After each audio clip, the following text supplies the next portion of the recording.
Make life right. Hab den Slogan schon vermisst. Mega geil. Boah, du sitzt ja mega geil drauf. Spring rauf. Aber hoch sitzt man, ja? Okay, passt das für dich von der Höhe? Ja, ja. Also man kann nichts verändern an der Höhe. Dann hat er sowas Verstellbares.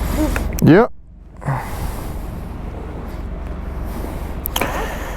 Was für ein geiler Bock. Ja, schon ziemlich breit hier. Also dann, gute Fahrt, Schätzchen.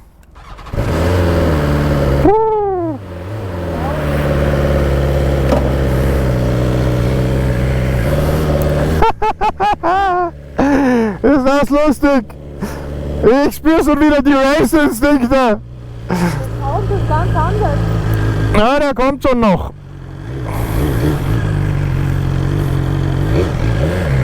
Ja, der ist schon jetzt ein bisschen so höher. Bitte? Der ist schon jetzt ein bisschen höher, der Sound. Okay. Ganz gut damit. Happy Birthday to you.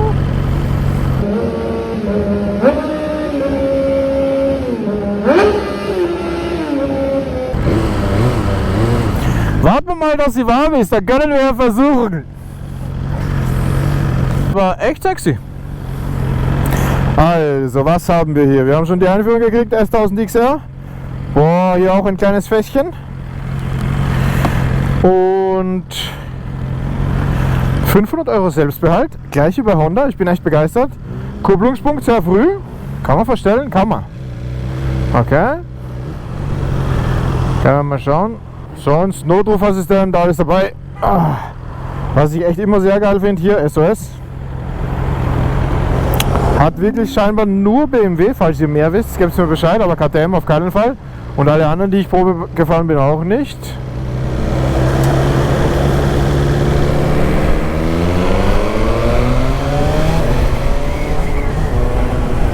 Ja, hört sich echt anders an. Ich glaube, die hat einen schönen Schwerpunkt. Ja, ganz sicher. Bei Straßenmotorrädern ist der Schwerpunkt nicht so wichtig. Weil du fährst ja nicht Offroad oder langsam, du fährst ja immer mit Geschwindigkeit. Aber ist ja ein Tourer. Ja, aber du fährst auch nur auf der Straße.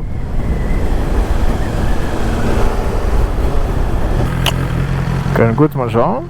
Besser, Kupplungshebel eingestellt. Das ist ein bisschen weiter hinten, finde ich angenehmer. Ja, Bremse mega geil, alles super direkt. Motor ist warm. Hast du gesehen, die Drehzahl ist jetzt quasi auf hier oben gewandert. Weil wenn der Motor warm ist, kannst du quasi Gas geben und das zeigt dir gleich jetzt schon, wann und wie du fahren sollst. Aber das hat unsere auch.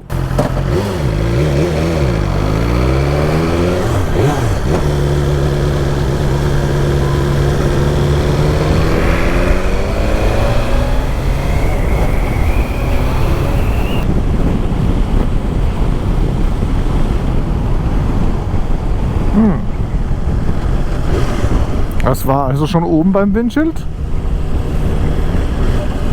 Genau ist hier das Sportwindschild verbaut. Dementsprechend einfach kürzer, aber von der Optik dafür mega geil.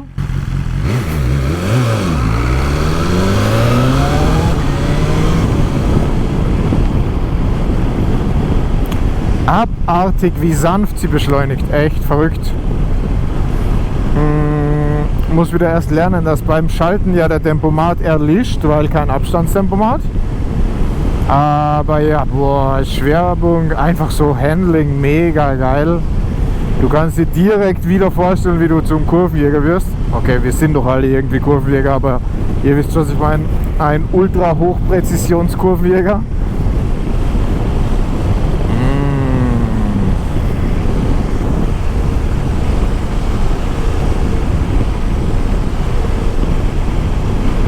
Genau, den Kupplungspunkt, er ist trotzdem, er ist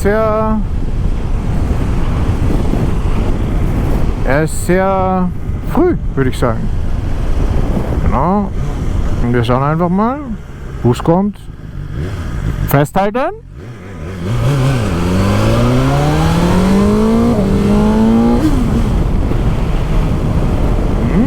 Ist wirklich spannend. Ist sehr träge unten raus. Lars, ich glaube, du hast geschrieben. Ich dachte mir, wie schlimm kann es denn sein, weil die alte war doch mega bockig und richtig stark unten raus, aber der Motor ist unten wirklich schwach. was das sein kann. Das hört sich komisch an. Oh ja, aber Schaltautomat nach unten auch komplett butterweich, nach oben auch. Also es ist sehr, sehr geil. Also jetzt im Verhältnis, der letzte Schaltautomat, der so geil war, muss man auch echt sagen, war die Triumph. Mega. Also Schätzchen, wir machen hier gleich den Kickstart und schauen mal, was das Moped zu bieten hat.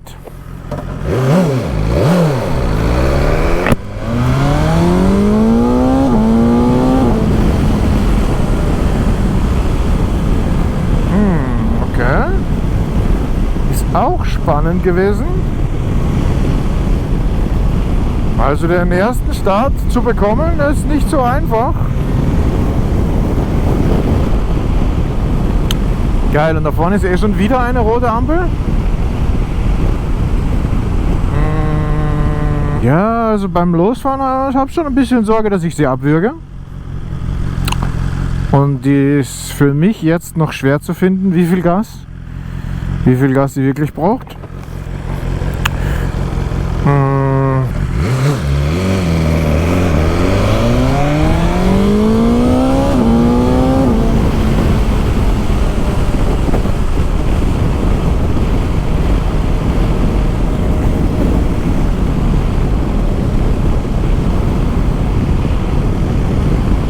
Also ja, der Sound, wenn wir es vergleichen, Yamaha Tracer 9 GT und diesen Sound, da muss man schon sagen, der hier gefällt mir noch viel besser. Der kommt einfach von der Leistung genau so, wie man das erwartet.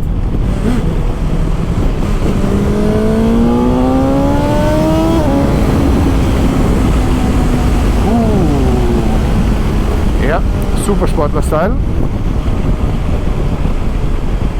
Schauen, ob sie echt noch feucht ist. Da drüben ist die leichte Kante, aber kann nicht sein eigentlich.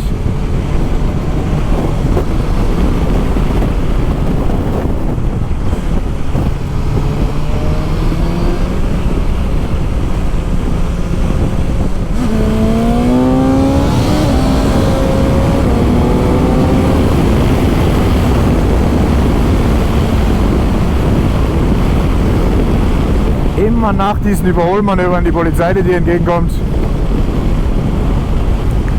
Also ja, Sound bombastisch, Kurvenverhalten bombastisch, Bremsen hatten wir schon.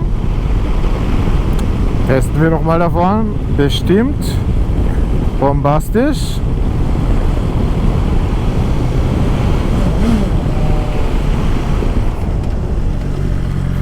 Yep.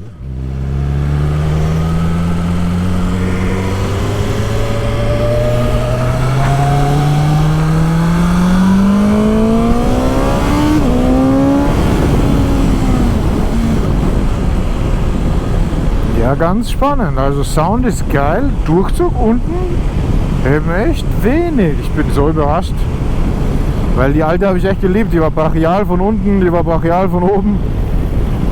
Die war definitiv sehr anders beim Triggern. Vielleicht habe ich es auch einfach verlernt, beziehungsweise bin zu lang keine gefahren. Aber ja, also Schaltautomat funktioniert wieder auch ohne Last.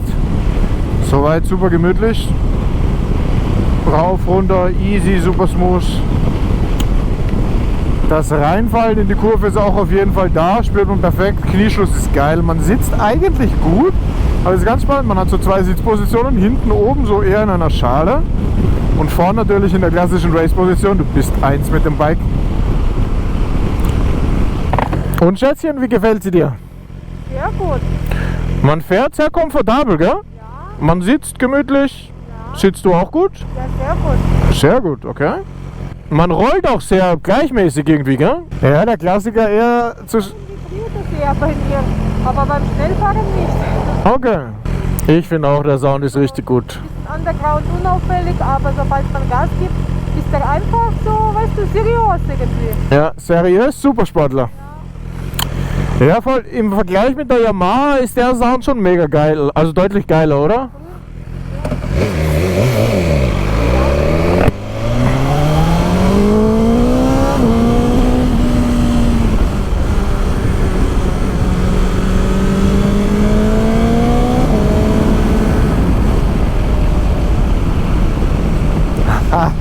Geil, wie sie sich umpositionieren lässt.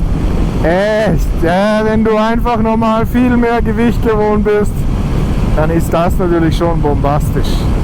Also ja, das Krasse ist, es ist wirklich bei vielen Bikes jetzt so, von der Optik im Katalog, wenn ich sie sehe, gefällt es mir nicht so. Aber wenn ich das Ding hier live sehe, bin ich sofort voll begeistert. Auch hier dieser breite Teil hier, mega geil. Also einfach super der Hit, muss man einfach sagen. Also sieht einfach mega geil aus, super breit. Lenkerposition optimal, Arme da. Und ja, dass du natürlich wieder mal 30 Kilo, 40 Kilo weniger Gewicht hast, spürst du sofort. Und macht richtig Laune. Und so wie wir jetzt sehen, wir fahren 90, wir hören eigentlich keinen Motor.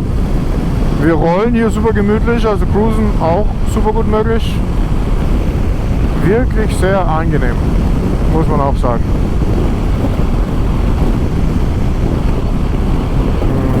Ja, genau, sonst, was haben wir gesagt bekommen? Einfach hier Navigation über den Menüknopf. Genau, und dann klassisch links, rechts, jetzt wie bei einer GS, wie man es quasi schon kennt. Genau, alles super smooth, funktioniert soweit alles gut. Einmal drauf tippen, wieder bestätigen. Genau, man hat auch hier die Schräglage soweit abgebildet. Wie fährt das Moped, wie ist das Moped? Von der Bremskraft, spannend, auch was so möglich ist.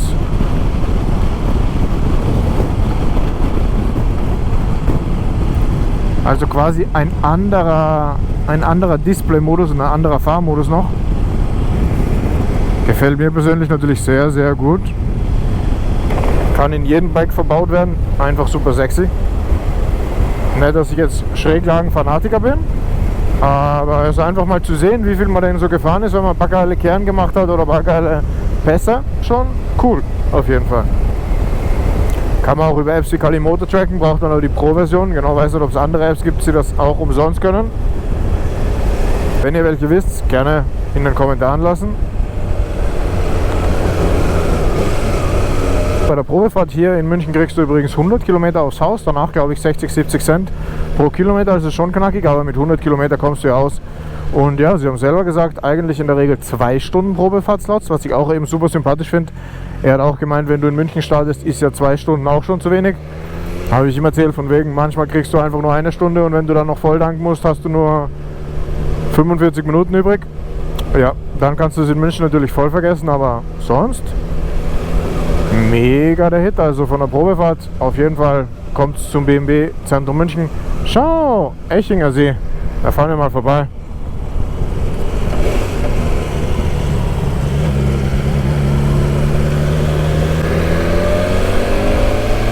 Was mir bei der KTM gerade auffällt zum Beispiel, da hier übrigens gern das Video, falls ihr es noch nicht wisst, da ist es, wenn man ohne Last den Schaltautomat benutzt, dann macht auf jeden Fall einen Ruck und so eher, also hier ist es eher sehr smooth, aber deshalb hier hätte ich mir auch vorher reinziehen sollen, wo denn der maximale Durchzug ist, weil wenn du so bei 3, 4 am Gashahn ziehst, passiert eigentlich echt absolut gar nichts. Das ist spannend.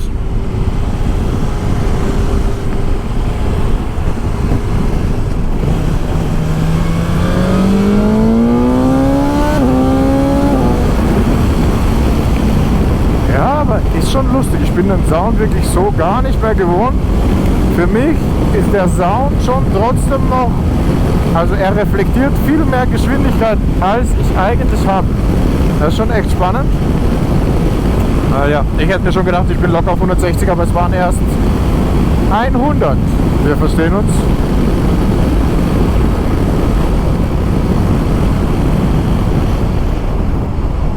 Boah, Junge! Das macht Spaß, also Bremse bombastisch. Trotzdem keine Vollbremse, oder? Doch, doch. Aber so smooth? Ja, braucht halt so lang. Ja, aber hast du es rollen lassen ein bisschen? Nee? Ja. Nein? Also ja, optimale Bremsleistung hier haben wir gerade gesehen, echt der Hit. Okay, wenn man voll durchzieht, bleibt sie auch unten, soweit mal jetzt. Bremstest 100-0, war 120 oder so, aber ja, schnurgerade geblieben, wie eine Linie, wie ich das von BMW kenne und liebe. Ich hätte mich enttäuscht, wenn es irgendwie anders gewesen wäre.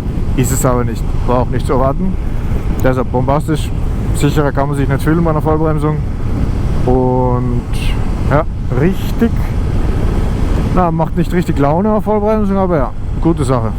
Wenn wir jetzt im Süden von München eine Probefahrt hätten für 2 Stunden, könnten wir auf jeden Fall mehr draus machen. Hier im Norden ist man hart limitiert, aber wir schauen gleich mal noch, was wir rausholen können.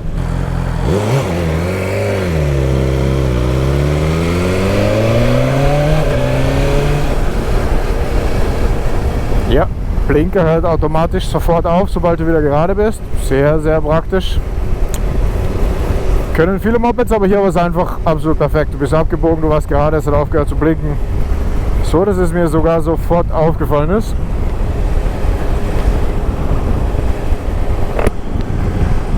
Durchzug 3.000, 4.000 wenig. Durchzug 4.000 ein bisschen.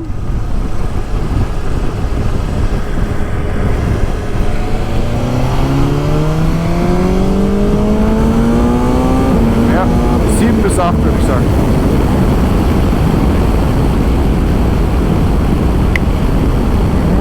Das war ein riesen Hoshi genau auf mein Visier. Zum Glück habe ich es unten. Das heißt auf jeden Fall im ersten Fußstoff aus der Ortschaft raus beschleunigen, um anständig Schub zu haben. So hätte ich nicht teilweise Offroad-Ambitionen und würde mich auf so Länder wie Norwegen, Island oder sonstiges freuen und möchte auch weiterhin gerne Schotterstraßen missen, dann ist das hier auf jeden Fall der Bock des Jahrtausends. Muss man einfach so sagen.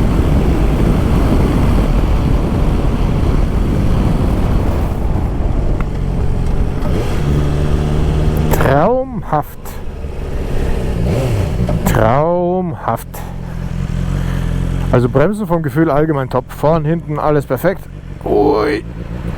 Und wunderschön so ein leichtes Bike zu spüren. Ui. Oh, Ständer ist viel tiefer. Spring runter, wenn du magst. Besser steht's nicht, das steht immer so. Und Schätzchen, Fahreindrücke von der Expertin. Ich finde auch, echter Hit. Ja, ich finde der Sound, wie du sagst, der ist echt leise, ist sie sehr ruhig. Aber wenn du sie durchziehst, ist sie echt mega geil anständig vom Sound. Ja, sie kreist nicht oder so. Ja, auch nicht ganz tief von, Ja. du? Kein Brumm-Brumm, sondern eher so edel, ganz einfach. Kannst du nochmal kein Brumm-Brumm sagen? Was? Kein Brumm-Brumm nochmal bitte. Kein Brumm-Brumm. Alle guten Dinge sind 3. Ja, voll. Ja, dann jetzt haben wir eine BMW vor uns, aber der Spruch Ready to Race passt doch dann. Dann Ready to Race. Boah, startet super schnell und zackig. Spring rauf. Ist auch spannend bei der KTM aktuell. Erstens, bei der KTM kannst du erst den Startknopf drücken, wenn die Animation fast zu Ende ist. Finde ich echt schade. Hier hat er extra erwähnt, dass es immer sofort geht. Aber so der Bauch, echt mega geil. Fühlt sich geil an. Ganz gute Fahrt, Schatz. Hier habt ihr gesehen, wie schnell. Moment. 1, 2, drücken. Länger drauf bleiben, okay. Bei der KTM ist egal, kannst du sofort runtergehen. 1, 2, drücken. Aber trotzdem krass. Super schnell. Bereit?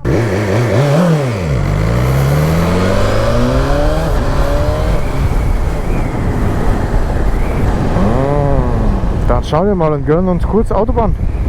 Wenn wir schon so eine geile Probefahrt machen können von einem Supersportler. Flugzeug!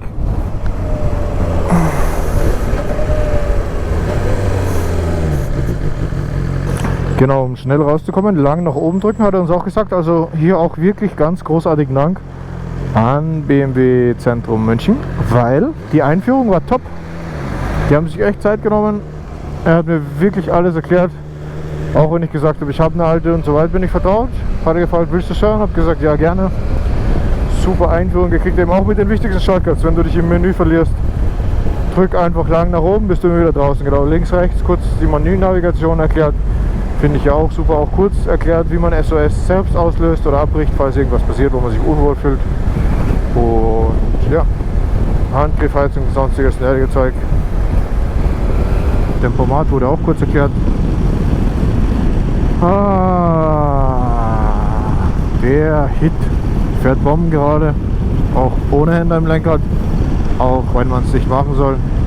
Also ja, ich habe sofort Bock, alle 3000 Kilometer, die ich in der letzten Woche gefahren bin, mit diesem Bike nochmal zu fahren.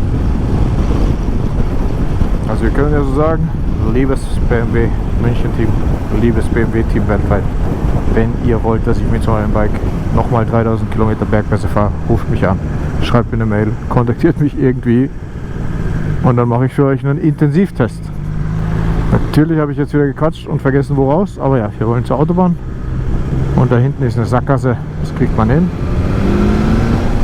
Aber ja, die Gasannahme ist echt spannend, also gefühlt gibt es auch erst richtig Gas, wenn man so am Ende, also gefühlt bei den ersten 2 Dritteln des Gashebels passiert zuerst meistens nichts, wenn ich so beim Kreisverkehr rausfahre oder so.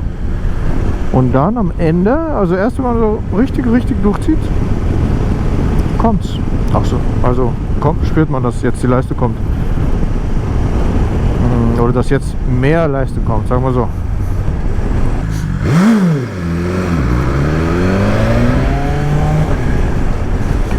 Ja, den richtigen Gasstoß muss ich echt üben. Also das mit der Gasannahme für mich jetzt sehr ungewohnt.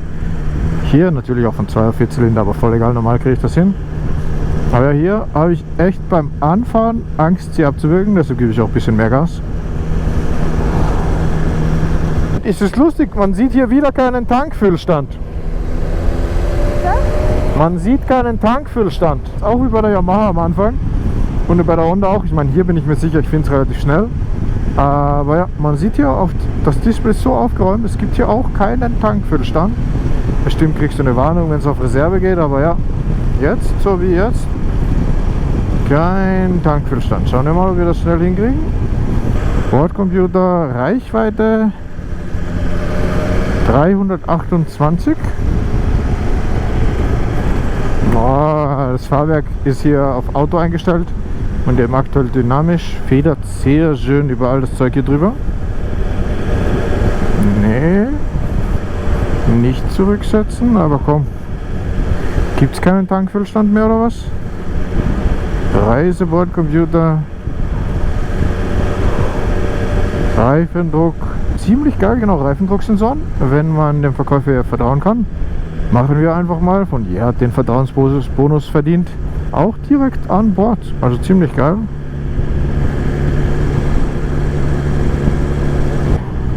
Man sieht hier die Reichweite, aber ich sehe zumindest echt keinen Tankfüllstand. Das ist schon wirklich spannend immer. Aber hey, heutzutage alles ein bisschen anders. Hey Schatz? Ich glaube, das hat wirklich auch keinen Tankfüllstand, hat nur die Reichweite. Okay. Spannend.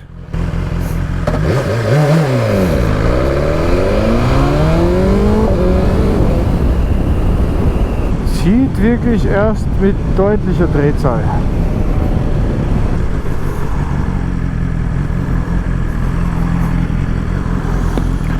Müssen wir, sonst wird es hier nichts. Mit unserer einzigen Kurve, die wir haben. Ich sehe bei so vielen Kreuzungen Auffahrunfälle, hier links auch, Split auf der Straße. Eieiei. Heute auch schon an 2 Stellen gesehen.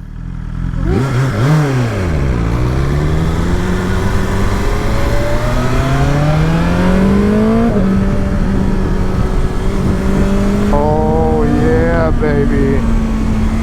Ziemlich nice.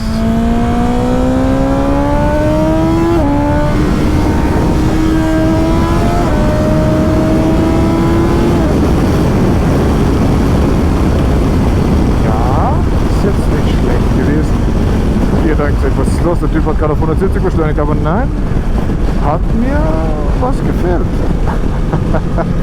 Ja, das soll irgendwie gut kommen. Aber ja, ne, ich finde leistungstechnisch hat er echt, hat nicht so durchgezogen, wie ich mir das erwartet hätte. Also bei der Zeit hätte ich uns locker schon bei 220 erwartet.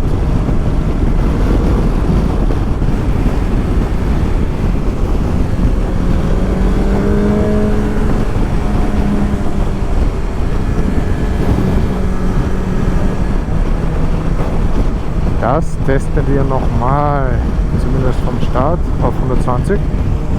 Dürfen wir uns ja gönnen.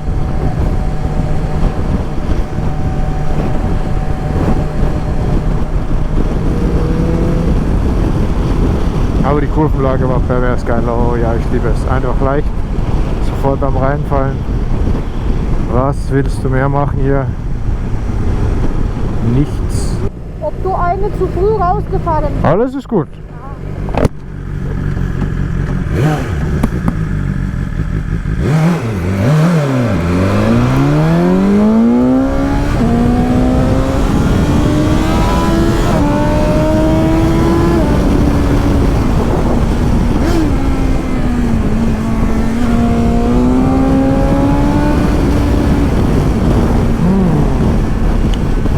Interessante Motorcharakteristik. Echt spannend. Echt spannend. Das können wir nochmal machen. Hier gibt es glaube ich auch noch ein, zwei Kurven. Weil ja, es zieht echt sehr spät. Und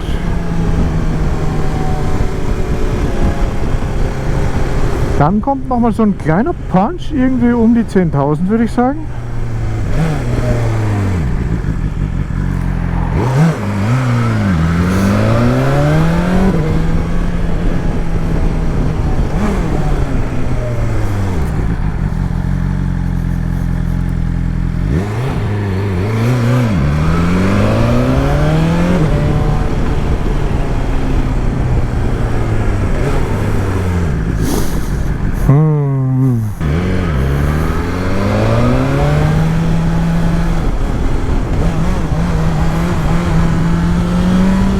Aber sonst in der Gasannahme schon auch sehr ruhig. Racebike in der Kurve ist echt...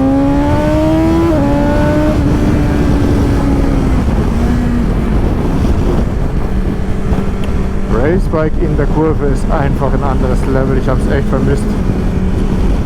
Sehr, sehr geil. Ich habe echt immer gedacht, also seitdem ich von Just Keiner auf was Größeres umgestiegen bin, habe ich mir echt immer gedacht, eigentlich das Gewicht, das spürst du nicht. Aber wenn du dann auf so eine Charakterbombe umsteigst, dann spürst du es extrem hart. Du spürst, subjektiv habe ich mir gerade sogar eingebildet, ich spüre irgendwie den größeren Reifen und dadurch den besseren Radius, wenn du dich reinlegst in die Kurve. Keine Ahnung, ob man sowas in echt spüren kann, aber hat sehr, sehr, sehr viel Laune gemacht. Und ich würde gern ein paar besser ein paar Kurven damit fahren. Sehr, sehr gerne. Aber ja, muss ich leider auch genauso sagen, Motorcharakteristik gefällt mir leider nicht. Im Sinne von, Lars, du hast mir auch genau das gesagt, irgendwie emotionslos untenrum. Ja, es fehlt irgendwie der Punch, also es fehlt irgendwie, keine Ahnung, Bike ist, jetzt kommt's, jetzt wollte ich sagen eine 10 Plus, kann ich ja nicht sagen, wenn wir die Motorcharakteristik fehlen, aber sagen wir so, das Bike ist eine 8, aber alles wäre eine 10, wenn der Motor auch noch perfekt wäre. Und ja, untenrum fehlt der Punch, würde ich sagen. Obenrum zieht sie stark, genau, aber so der richtige Kick, der kommt halt echt ganz kurz und irgendwie nur so um die 10.000. Das ist irgendwie sehr schade, weil es ja so ein drecksgeiler Motor ist oder so ein drecksgeiles Bike und du würdest halt gern über die, ja, okay, ich sag's, wie wir es uns wünschen. Wie ich es mir wünsche, ich würde halt gern über das komplette Drehzahlband einen Punch spüren, irgendwie einen Punch, also was richtig hart ist. Also da war eigentlich, komisches Fahrmanöver, da war eigentlich von der Motorcharakteristik, von der Leistung bei der 13er von der Yamaha echt besser. Weil da hast du einfach was gespürt. Das ist geil, ja, es kitzelt ein bisschen, yeah. Besser kann ich es auch nicht beschreiben. Und genau hier ist es eigentlich komplett, das ist so schlapp, sagen wir es einfach so, es ist schlapp bis 6.000, 7.000. Ja, und dann spürst du was, das zieht auch gut. Und dann ab 10 denkst du mal, yeah, das ist richtig, das ist der Schub, den ich brauche. Das denke ich ganz anders. Genau, deshalb, das fehlt wirklich sehr. Ganz, ganz spannend. Hätte ich mir auch wirklich nicht erwartet, weil das echt eine riesen Veränderung ist zur alten S-Hausberg.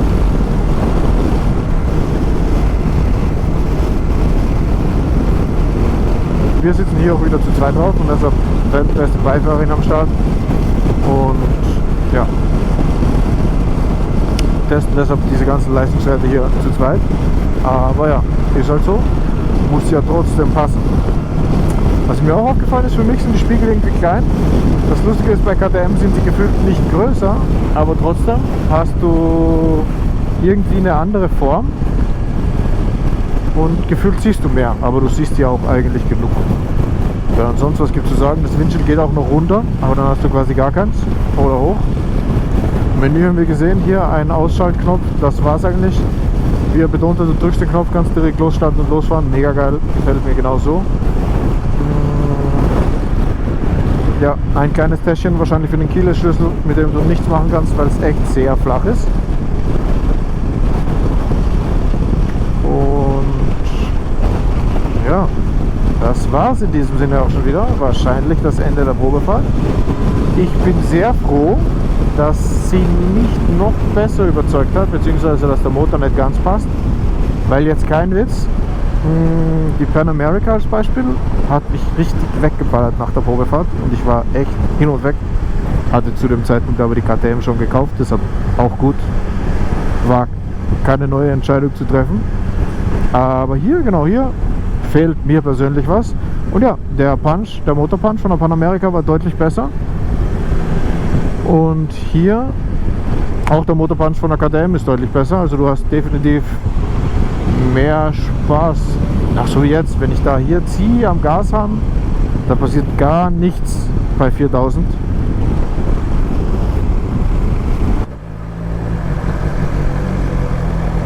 Ja, hier ist ja Full House. Ah, das habe ich befürchtet. Magst du abspringen schnell? Zeig ab. Ja. Oh, ist das geil. 20 Kilo weniger zum Schieben. Optimal. Ja, schnell? Okay, erst schnappt sich's. Ja, hier geht wahrscheinlich noch nicht. Schau mal, die liegt echt so schräg. Ist echt lustig. Naja, das ist perfekt. Wir machen einfach, ist auch nett, dass er extra gesagt hat, Tankdeckel geht nur auf, wenn die Zündung aus ist. Genau. Und wir machen einfach ein bisschen Kupf drauf. Weil ja, ich glaube, man kann es hier echt nicht feststellen, ob voll ist oder nicht. Wenn wir sagen, wir hätten gedankt oder einfach nichts sagen, passt es auch, aber es ist ja einfach nett, wenn sie schon drum bitten. Okay, wir müssen noch kurz warten, bis die Dame bezahlt hat und dann können wir loslegen. Tolles Mopset, Schatz. Auch spannend, dass ein Sputzbügel hier drauf ist. Ein GV. Mir gefällt aber der Motor komischerweise nicht so. Ich finde, er ist unten, also ich finde der Dreizylinder von der Yamaha, der war unten echt so vom Punch geil und oben hat die Leistung gefällt. Aber hier ist unten gar nichts vom Gas. Null. Du gibst Gas und sie macht einfach nichts gefühlt. Erst so ab 6.000, 7.000 Umdrehungen kommt ein bisschen Vortrieb. Einmal wäre ich schon gern Endgeschwindigkeit gefahren, aber war ja limitiert leider. Es ist einfach immer wieder toll, andere Mopeds Probe zu fahren. Besonders toll finde ich es, Mopeds Probe zu fahren, die mir nicht so gut gefallen wie meine. Und deshalb, bis bald, man sieht sich. Ciao.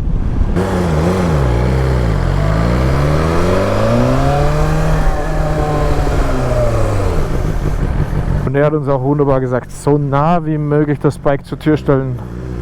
Dann machen wir genau das für Sie. So.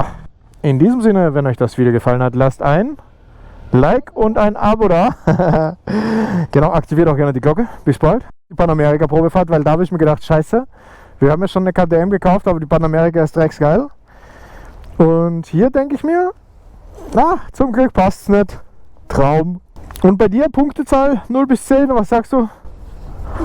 Um 2 Punkte besser als Pan America. Echt besser als Pan America? 2 Punkte besser? Ja, für mich zum Sitzen als Beifahrer. Ja. Als Sitzen, zum Sitzen als Beifahrer besser. Oh. Schatz, aber ich habe diesen Bock vermisst. Spring rauf. Ich habe auch den Motor sehr vermisst. Mega geil. Also bist du bereit? Gute Fahrt. Also geil, sehen Sie bei der Kupplung, ich warte schon, dass sie direkt lostriggern, aber die Kupplung echt tausendfach besser. Also der Verkäufer hat gerade noch gesagt, Kupplungspunkt bei der anderen und beim Durchzug, das sagen wirklich viele, aber alles in allem ist für die Leute die neue Motorcharakteristik willkommener, weil halt die wenigsten quasi, sage ich jetzt mal, auf Vollschub durchfahren und den Wumms auch von unten raus wollen und brauchen.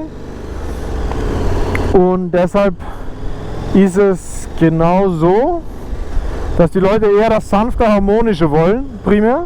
Finde ich echt super spannend, weil, ja wie gesagt, eigentlich die Tracer 9 war von der Charakteristik von unten raus für mich passender. Und auch das andere mit dem Kupplungspunkt hat er eben gesagt, ja die meisten Leute brauchen 500 Kilometer, weil sie eben mit der Kupplung nicht klarkommen und mit dem Losfahren auch. Und hier, ich glaube hier fahren wir rein. Nicht einschlafen, amigo. Hier ist es echt so,